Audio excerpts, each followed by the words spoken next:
أعوذ بالله من الشيطان الرجيم. بسم الله الرحمن الرحيم. لن تنالوا البر حتى تنفقوا مما تحبون وما تنفقوا من شيء فإن الله به عليم. كل الطعام كان حلا لبني إسرائيل إلا ما حرم إسرائيل على نفسه من قبل أن تنزل التوراة. قل فأتوا بالتوراة فاتلوها إن كنتم صادقين. فمن افترى على الله الكذب من بعد ذلك فأولئك هم الظالمون. قل صدق الله. فاتبعوا ملة إبراهيم حنيفا وما كان من المشركين. إن أول بيت وضع للناس للذي ببكة مباركا وهدى للعالمين. فيه آيات بينات مقام إبراهيم ومن دخله كان آمنا. ولله على الناس حج البيت من استطاع إليه سبيلا ومن كفر فإن الله غني عن العالمين. قل يا أهل الكتاب لم تكفرون بآيات الله والله شهيد على ما تعملون. قل يا أهل الكتاب لم تصدون عن سبيل الله من آمن تبغونها عوجا وأنتم شهداء وما الله بغافل عما تعملون. يا أيها الذين آمنوا إن تطيعوا فريقا من الذين أوتوا الكتاب يردوكم بعد إيمانكم كافرين. وكيف تكفرون وأنتم تتلى عليكم آيات الله وفيكم رسوله ومن يعتصم بالله فقد هدي إلى صراط مستقيم. يا أيها الذين آمنوا اتقوا الله حق تقاته ولا تموتن إلا وأنتم مسلمون. واعتصموا بحبل الله جميعا ولا تفرقوا. واذكروا نعمة الله عليكم إذ كنتم أعداء فألف بين قلوبكم فأصبحتم بنعمته إخوانا وكنتم على شفا حفرة من النار فأنقذكم منها. كذلك يبين الله لكم آياته لعلكم تهتدون. ولتكن منكم أمة أمة يدعون إلى الخير ويأمرون بالمعروف وينهون عن المنكر وأولئك هم المفلحون. ولا تكونوا كالذين تفرقوا واختلفوا من بعد ما جاءهم البينات وأولئك لهم عذاب عظيم.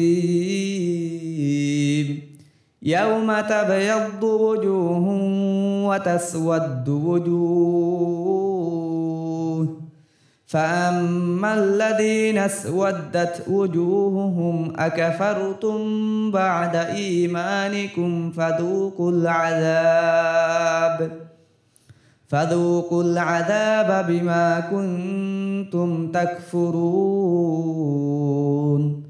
وأما الذين بيضت وجوههم ففي رحمة الله هم فيها خالدون.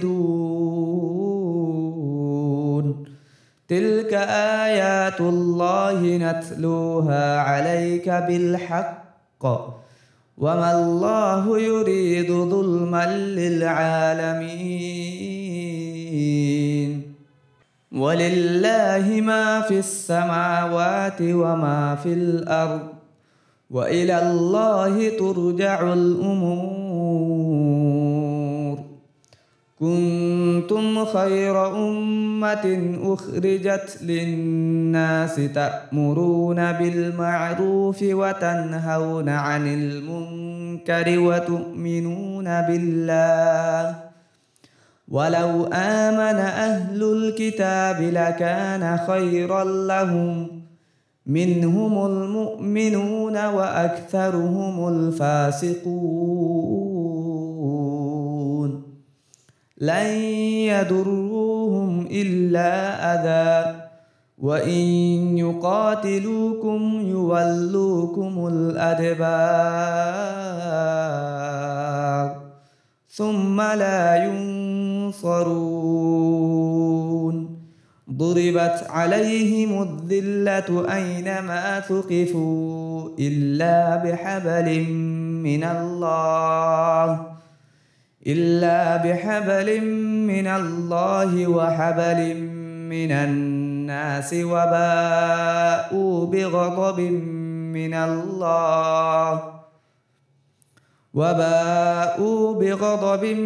الله وضربت عليهم المسكنة ذلك بأنهم كانوا يكفرون بآيات الله ويقتلون الأنبياء بغير حق ذلك بما عصوا وكانوا يعتدون.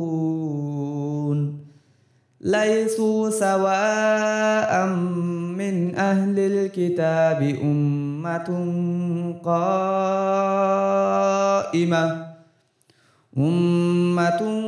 قائمة يتلون آيات الله آناء الليل وهم يسجدون يؤمنون بالله واليوم الآخر ويأمرون بالمعروف وينهون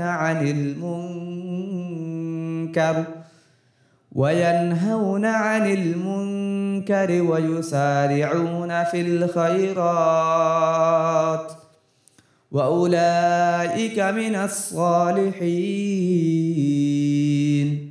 وما يفعلوا من خير فلن يكفروه والله عليم بالمتقين.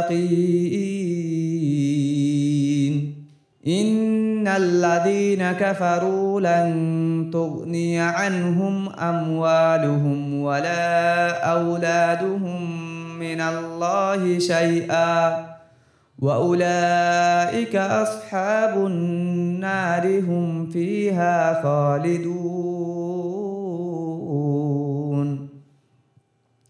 مثل ما ينفقون في هذه الحياة الدنيا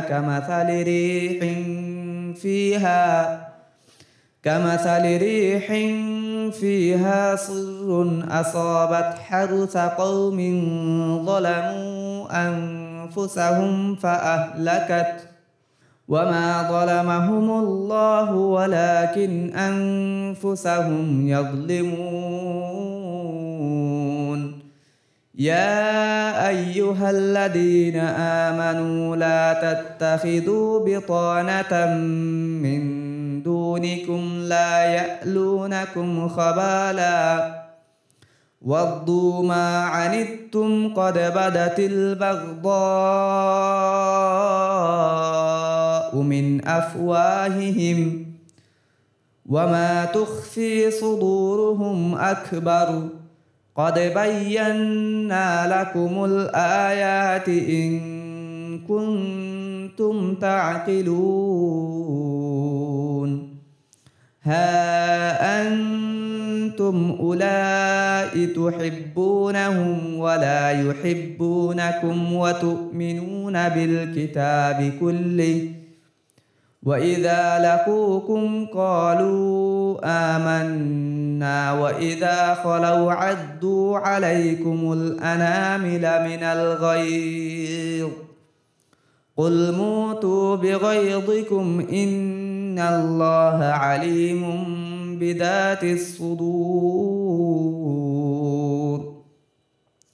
إن تمسسكم حسنة تسؤهم وإن تصبكم سيئة يفرحوا بها وإن تصبروا وتتقوا لا يضركم كيدهم شيئا إن الله بما يعملون محيط وإذ غدوت من أهلك تبوئ المؤمنين مقاعد للقتال والله سميع عليم إذ همت طائفتان منكم أن تفشلا والله وليهما وعلى الله فليتوكل المؤمنون ولقد نصركم الله ببدر وأنتم أذلة فاتقوا الله لعلكم تشكرون إذ تقول للمؤمنين ألن يكفيكم أن يمدكم ربكم بثلاثة آلاف من الملائكة منزلين بلى إن تصبروا وتتقوا ويأتوكم من فورهم هذا يمددكم ربكم ب5 آلاف من الملائكة مسومين وما جعله الله إلا بشرى لكم ولتطمئن قلوبكم به وما النصر إلا من عند الله العزيز الحكيم ليقطع طرفا من الذين كفروا أو يكبتهم فينقلبوا خائبين ليس لك من الأمر شيء أو يتوب عليهم أو يعذبهم فإنهم ظالمون ولله ما في السماوات وما في الأرض يغفر لمن يشاء ويعذب من يشاء والله غفور رحيم.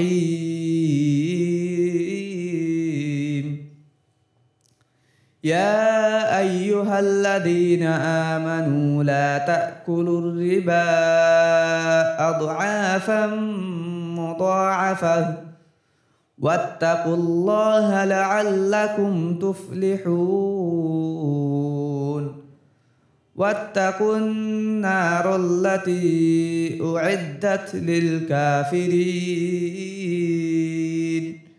وأطيعوا الله والرسول لعلكم ترحمون. وسارعوا إلى مغفرة من ربكم وجنة عرضها السماوات والأرض أعدت للمتقين الذين ينفقون في السراء والضراء والكاظمين الغيظ والعافين عن الناس والله يحب المحسنين. والذين إذا فعلوا فاحشة أو ظلموا أنفسهم ذكروا الله فاستغفروا لذنوبهم ومن يغفر الذنوب إلا الله ولم يصروا على ما فعلوا وهم يعلمون أولئك جزاؤهم مغفرة من ربهم وجنات تجري من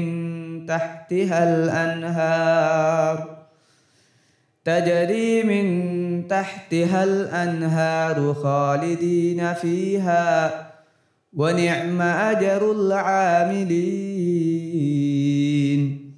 قد خلت من قبلكم سنن فسيروا في الأرض فانظروا كيف كان عاقبة المكذبين. هذا بيان للناس وهدى وموعظة للمتقين. ولا تهنوا ولا تحزنوا وأنتم الأعلون إن كنتم مؤمنين.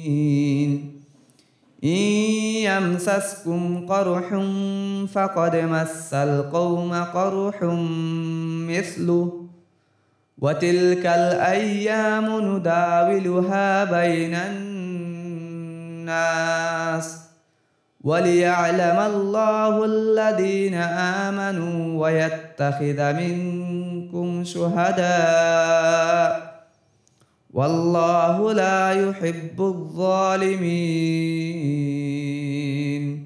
وليمحص الله الذين آمنوا ويمحق الكافرين.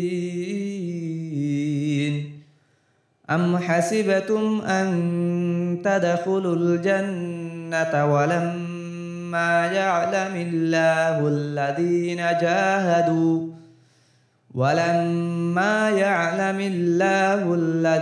جاهدوا منكم ويعلم الصابرين. ولقد كنتم تمنون الموت من قبل أن تلقوه فقد رأيتموه وأنتم تنظرون. وما محمد إلا رسول قد خلت من قبله الرسل أفإن مات أو قتل انقلبتم على أعقابكم ومن ينقلب على عقبيه فلن يضر الله شيئا وسيجزي الله الشاكرين. وما كان لنفس أن تموت إلا بإذن الله كتابا مؤجلا ومن يرد ثواب الدنيا نؤته منها ومن يرد ثواب الآخرة نؤته منها وسنجزي الشاكرين. وكأي من نبي قاتل معه ربيون كثير فما وهنوا لما أصابهم في سبيل الله وما ضعفوا وما استكانوا والله يحب الصابرين. وما كان قولهم إلا أن قالوا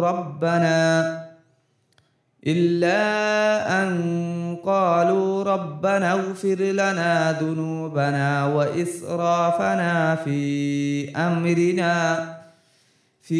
أمرنا وثبت أقدامنا وانصرنا على القوم الكافرين. فآتاهم الله ثواب الدنيا وحسن ثواب الآخرة والله يحب المحسنين. يا أيها الذين آمنوا إن تطيعوا الذين كفروا يردوكم على أعقابكم فتنقلبوا خاسرين. بل الله مولاكم وهو خير الناصرين. سنلقي في قلوب الذين كفروا الرعب بما أشركوا بالله ما لم ينزل به سلطانا ومأواهم النار وبئس مثوى الظالمين. ولقد صدقكم الله وعده إذ تحسونهم بإذنه حتى إذا فشلتم وتنازعتم في الأمر وعصيتم من بعد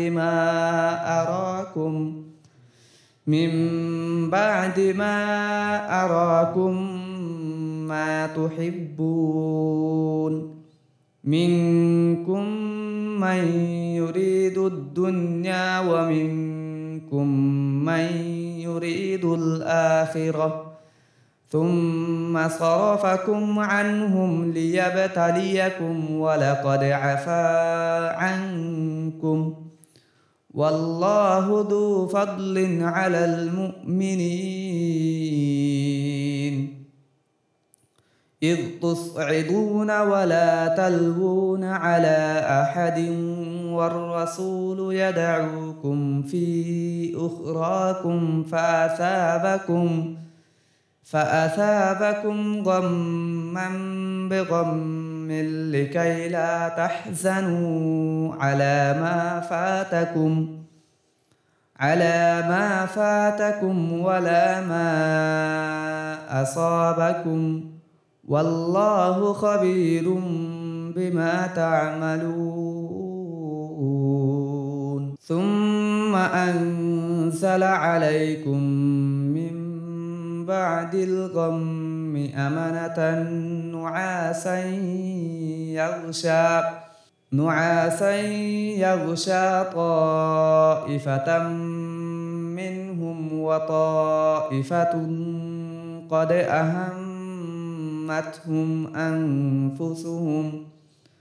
أنفسهم يظنون بالله غير الحق ظن الجاهلية يقولون هل لنا من الأمر من شيء قل إن الأمر كله لله يخفون في أنفسهم ما لا يبدون لك يقولون لو كان لنا من الأمر شيء ما قتلنا هاهنا قل لو كنتم في بيوتكم لبرز الذين كتب عليهم القتل إلى مضاجعهم وليبتلي الله ما في صدوركم وليمحص ما في قلوبكم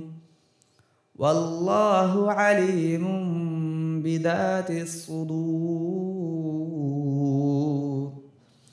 إن الذين تولوا منكم يوم التقى الجمعان إنما استزلهم الشيطان ببعض ما كسبوا ولقد عفى الله عنهم إن الله غفور حليم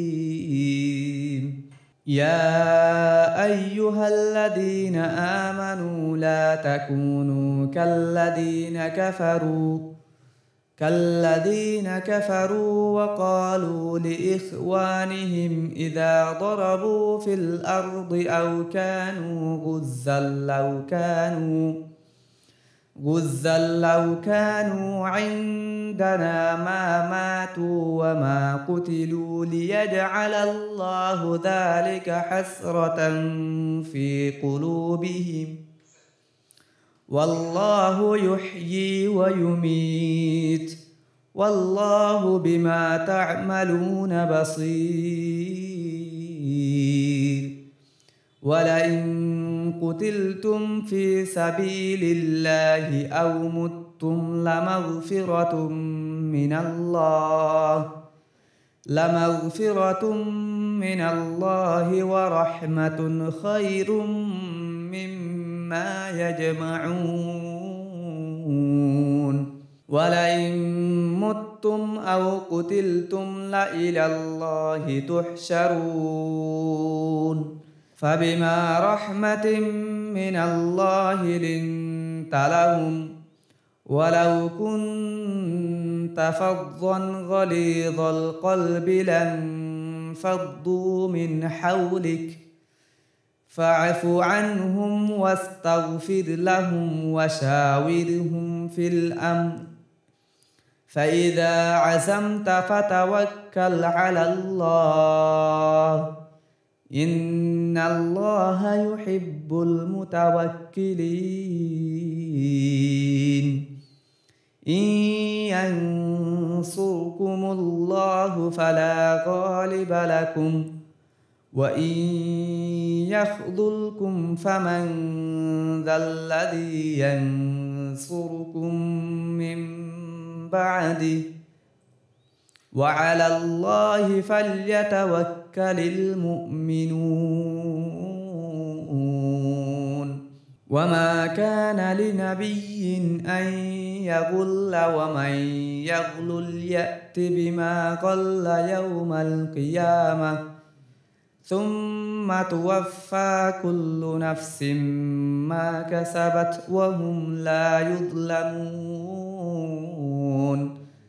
أفمن اتبع رضوان الله كمن باء بسخط من الله ومأواه جهنم وبئس المصير هم درجات عند الله والله بصير بما يعملون لقد من الله على المؤمنين إذ بعث فيهم رسولا من أنفسهم يتلو عليهم آياته ويزكيهم ويعلمهم الكتاب والحكمة وإن كانوا من قبل لفي ضلال مبين أولما أصابتكم مصيبة قد أصبتم مثليها قلتم أنى هذا قل هو من عند أنفسكم إن الله على كل شيء قدير وما أصابكم يوم التقى الجمعان فبإذن الله وليعلم الذين نافقوا وقيل لهم تعالوا قاتلوا في سبيل الله أو ادفعوا قالوا لو نعلم قتالا لاتبعناكم هم للكفر يومئذ أقرب منهم للإيمان يقولون بأفواههم ما ليس في قلوبهم والله أعلم بما يكتمون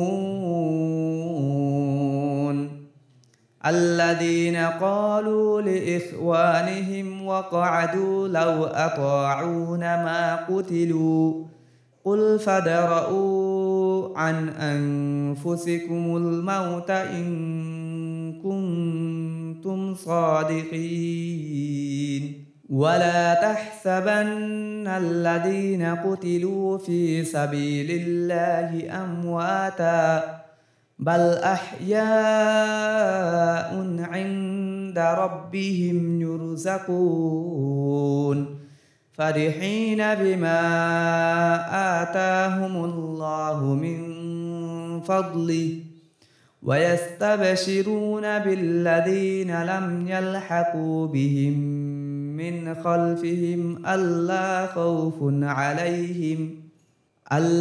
خوف عليهم ولا هم يحزنون يستبشرون بنعمة من الله وفضل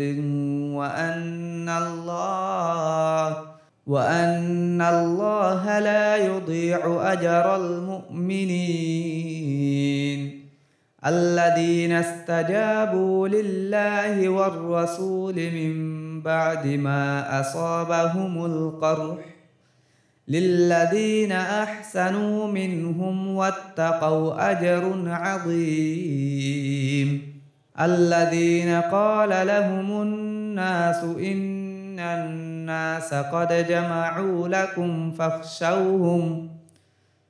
قد جمعوا لكم فاخشوهم فزادهم إيمانا وقالوا حسبنا الله ونعم الوكيل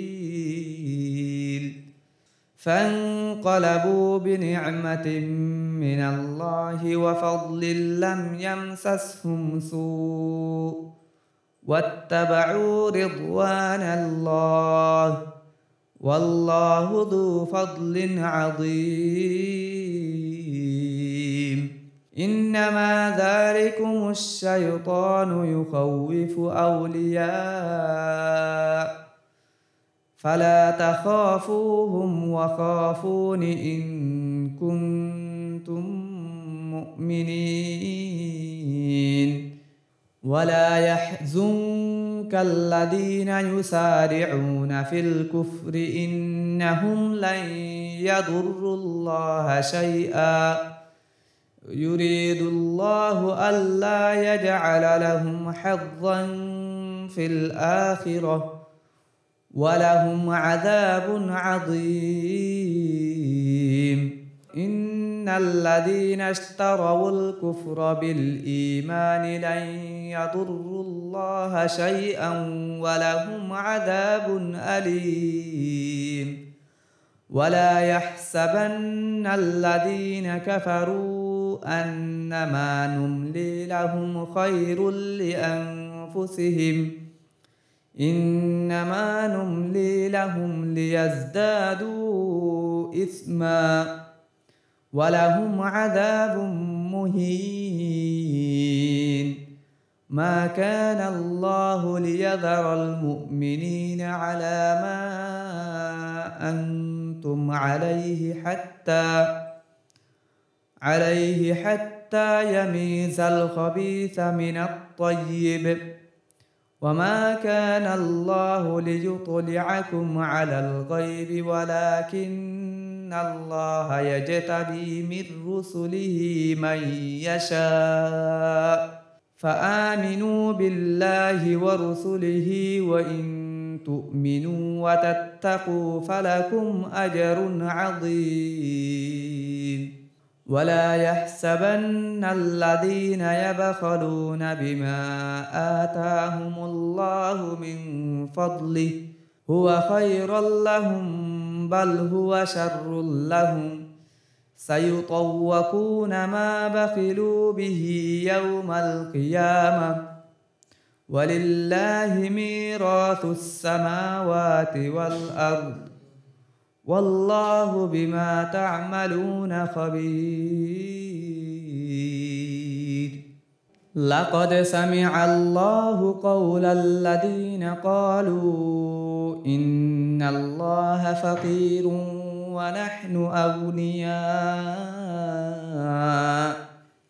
سنكتب ما قالوا وقتلهم الأنبياء بغير حق ونقول ذوقوا عذاب الحريق ذلك بما قدمت أيديكم وأن الله ليس بظلام للعبيد الذين قالوا إن الله عهد إلينا ألا نؤمن لرسول حتى يأتينا بقربان تأكله النار قل قد جاءكم رسل من قبلي بالبينات وبالذي قلتم فلم قتلتموهم إن كنتم صادقين فإن كذبوك فقد كذب رسل من قبلك جاءوا بالبينات والزبر والكتاب المنير كل نفس ذائقة الموت وإنما توفون أجوركم يوم القيامة فمن زحزح عن النار وأدخل الجنة فقد فاز وما الحياة الدنيا إلا متاع الغرور لتبلغن في أموالكم وأنفسكم ولتسمعن من الذين أوتوا الكتاب من قبلكم ومن الذين أشركوا أذى كثيرا وإن تصبروا وتتقوا فإن ذلك من عزم الأمور وإذ أخذ الله ميثاق الذين أوتوا الكتاب لتبيننه للناس ولا تكتمونه فنبذوه وراء ظهورهم واشتروا به ثمنا قليلا فبئس ما يشترون لا تحسبن الذين يفرحون بما أتوا ويحبون أن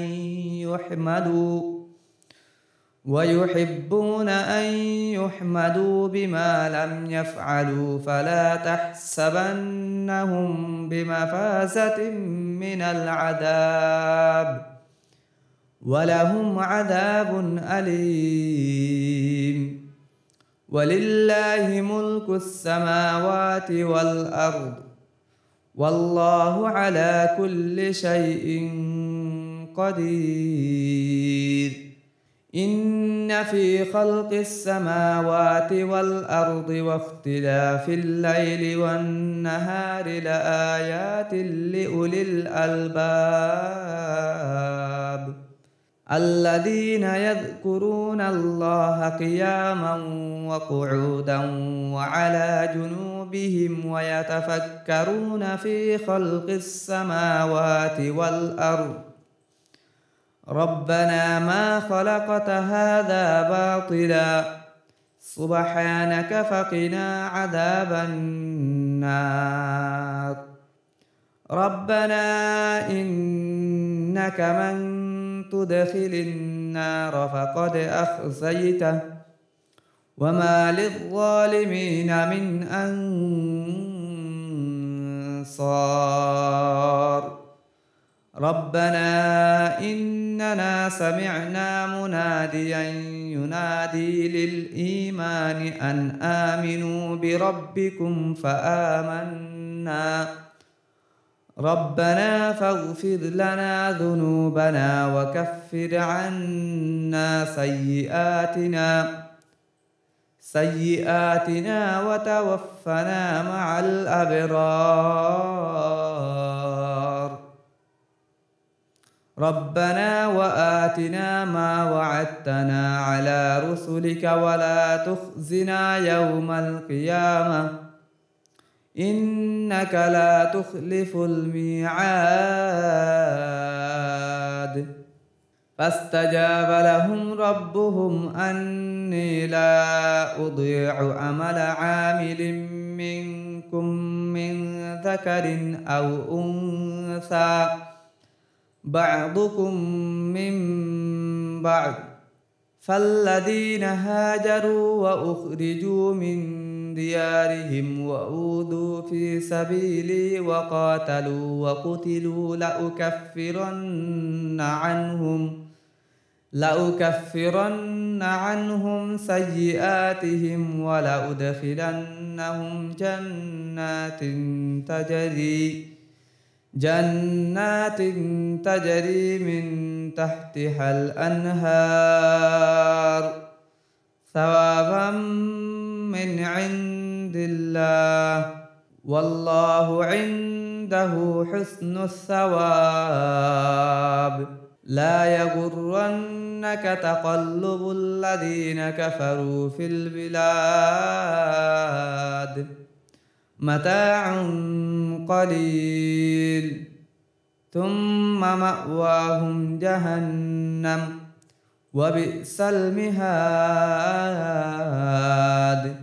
لكن الذين اتقوا ربهم لهم جنات تجري من تحتها الأنهار خالدين فيها نزلا من عند الله وما عند الله خير للأبرار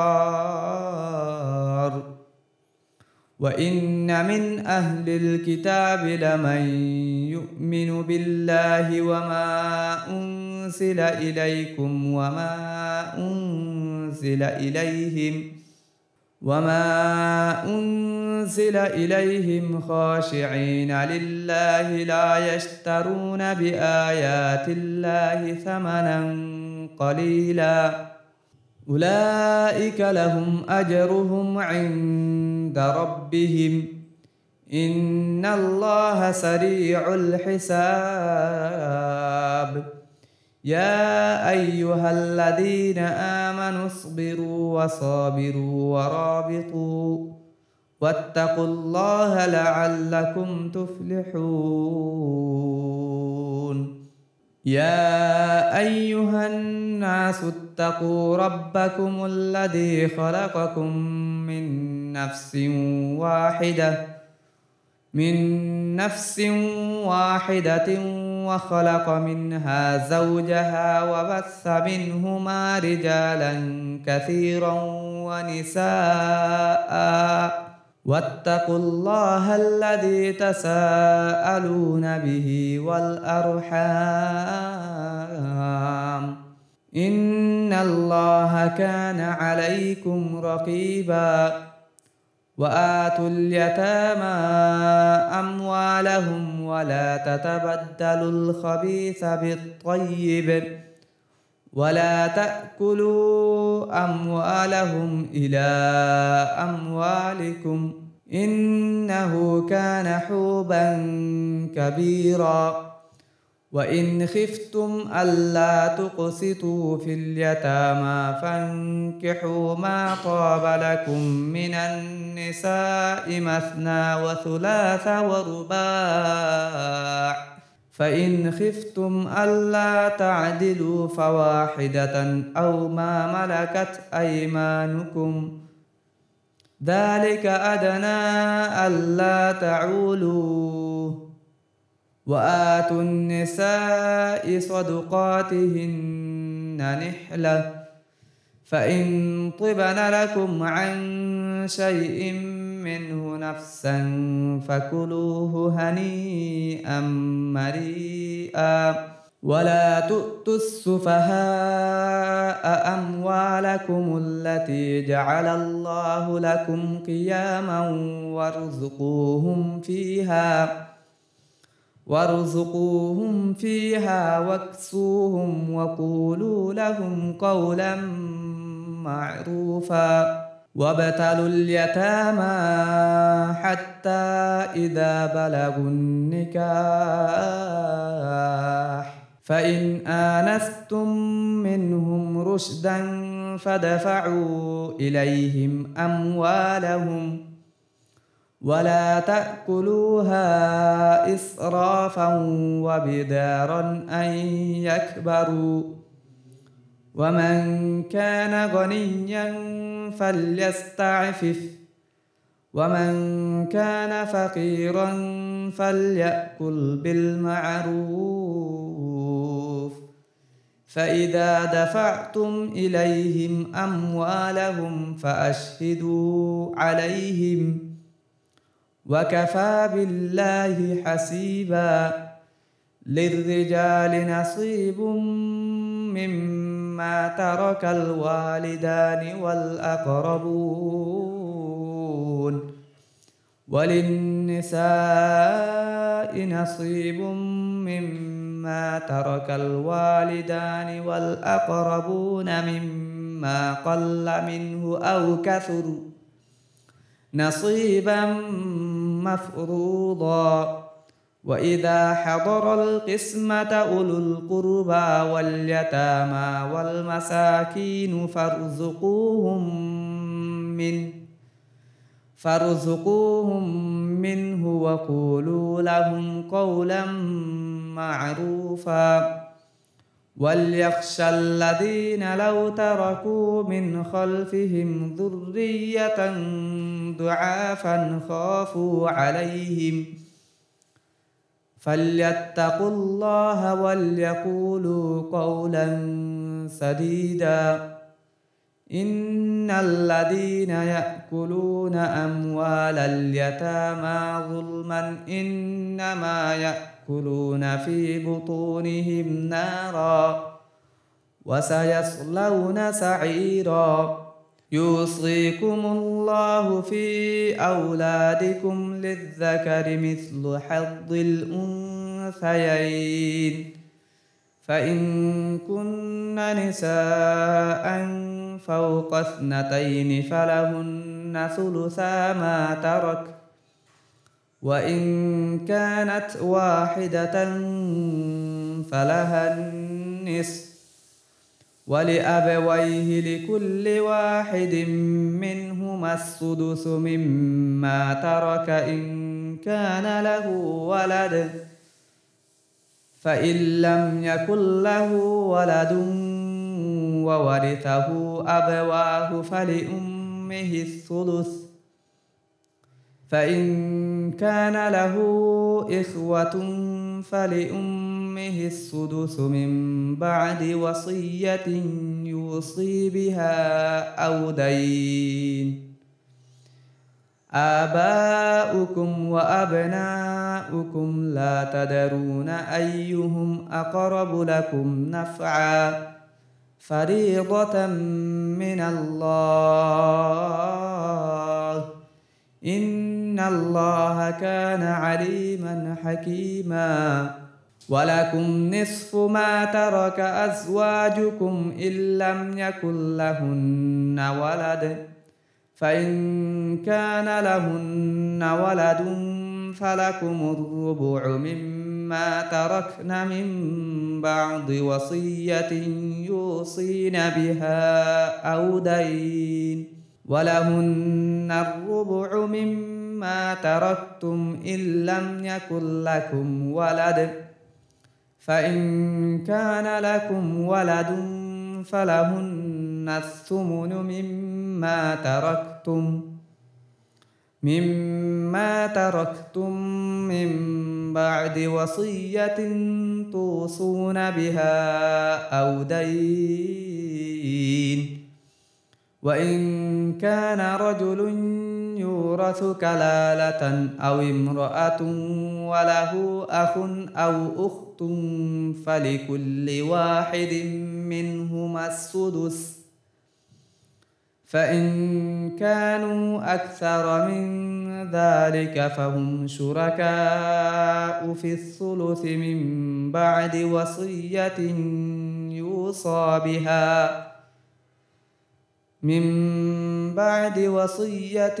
يوصى بها أو دين، غير مضار، وصية من الله، والله عليم حكيم. تلك حدود الله، ومن يطع الله ورسوله يدخله جنات تجري من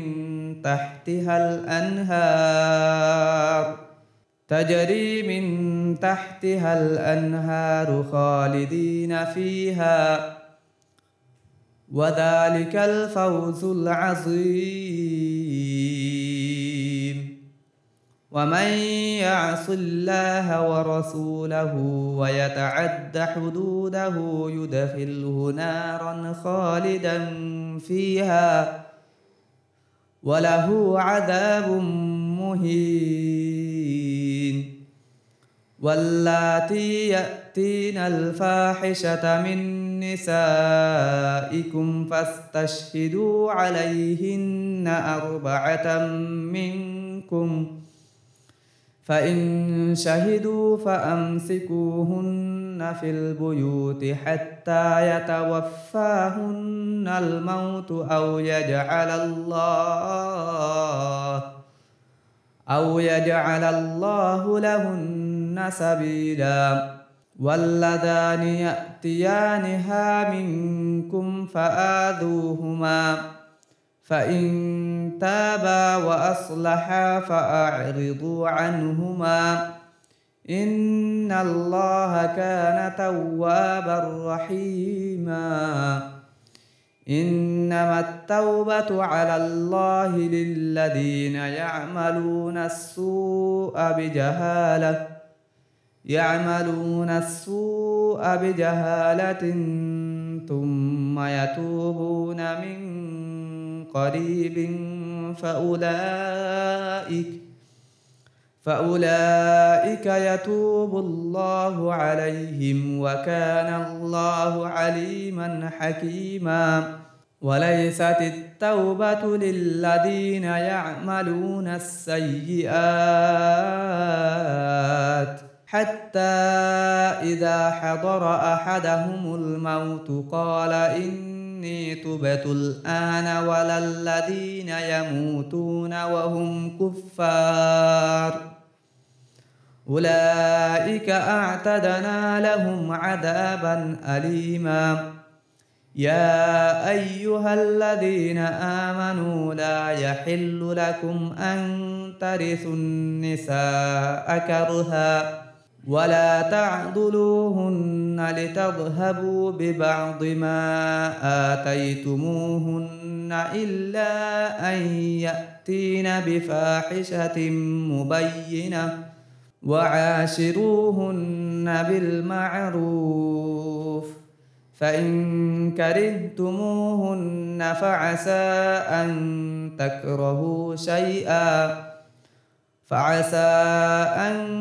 تكرهوا شيئا ويجعل الله فيه خيرا كثيرا. وإن أردتم استبدال زوج مكان زوج وآتيتم إحداهن قنطارا فلا تأخذوا منه شيئا أتأخذونه بهتانا وإثما مبينا. وكيف تأخذونه وقد أفضى بعضكم إلى بعض وأخذن منكم ميثاقا غليظا. ولا تنكحوا ما نكح آباؤكم من النساء إلا ما قد سلف إنه كان فاحشة ومقتا وساء سبيلا. حرمت عليكم أمهاتكم وبناتكم وأخواتكم وعماتكم وخالاتكم وبنات الأخ وبنات الأخت وأمهاتكم